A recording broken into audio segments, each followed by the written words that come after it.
நான் ஏற்கனவே சொன்ன மாதிரி இந்த நரிப்பாறை ஸ்ரீவில்லிபுத்தூரில் இருக்கிற நரிப்பாறை அப்படிங்கிற ஒரு சித்தர்கள் சிவசமாதி அடைஞ்சிருக்க இடத்துல தான் வீடியோ பண்ணியிருந்தேன். அதில் கண்டினியூஷன் தான் இது.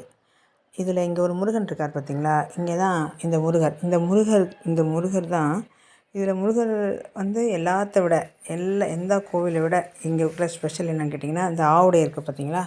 இந்த ஆவுடை லிங்கமாக தான் முருகன் இருக்கார். பாருங்கள், பிக்சரில் உங்களுக்கு பார்த்தா தெரியும். இது எந்த கோவிலும் இல்லாத ஒரு சிறப்பு. இங்கே வந்து என்னென்னா, அகத்தியர், போகர், இவங்கெல்லாம் வந்து அந்த பக்கத்தில் ஃபுல்லாக அது குகை தான். அந்த இங்கே வந்து தவம் பண்ணியிருக்காங்க. இப்போவும் சூட்சமமாக வந்து போகிறாங்க. அதுக்கப்புறம் வந்து இந்த முருகன் ரொம்ப ரொம்ப விசேஷம். ஆக்சுவலாக பார்த்திங்கன்னா, இவங்க தான் என்னை பொறுத்த வரைக்கும் என்னென்னா, இந்த வீடியோ பார்க்குற யாரோ ஒருத்தங்க ரொம்ப ஆர்வமாக தீவிரமாக தேடுறாங்க. இந்த அவங்களுக்கு இது ரொம்ப இம்பார்ட்டண்ட் அப்படிங்கிறது என்னால் உணர முடியுது. ஸோ அவங்களுக்கு போய் சேரணுங்கிறது என்னோடய விருப்பமும் கூட. சரியா?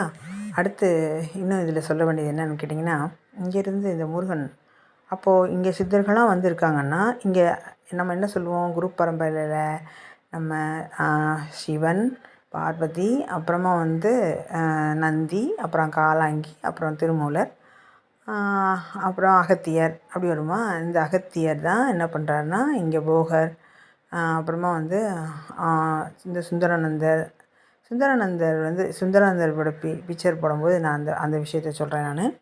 இந்த முருகர் வந்து என்ன பண்ணுறார் அப்படின்னா, இங்கே 22 ஜீவசமாதி சித்தர்களோட இருக்கான். இப்போ ஆனால் 4 தான் இருக்குது.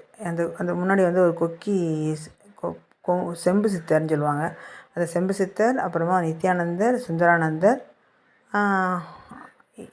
இவங்க ஜீவசமாதி தான் இருக்குது. மித்ததெல்லாம் காலப்போக்கில் வந்து அவங்களே மறைச்சிட்டாங்களான்னு தெரியல. அதனால் இங்கே தெரியல. ஏன்னா இது ரொம்ப பழமையான இடம்.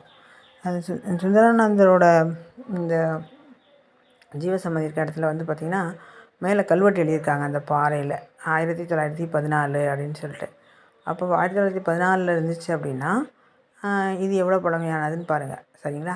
ஆனால் இது 2000 வருஷத்துக்கு அந்த கல்வெட்டே 1914 இருக்குது. அப்போ இவங்க உட்காந்தது, இவங்க இருந்தது, இந்த முருகன், போகர், அந்த மாதிரி அகத்தியர் இவங்கெல்லாம் வந்தது என்னென்னு கேட்டிங்கன்னா, 2000 வருஷத்துக்கு முன்னாடி பழமையானதுன்னு சொல்கிறாங்க.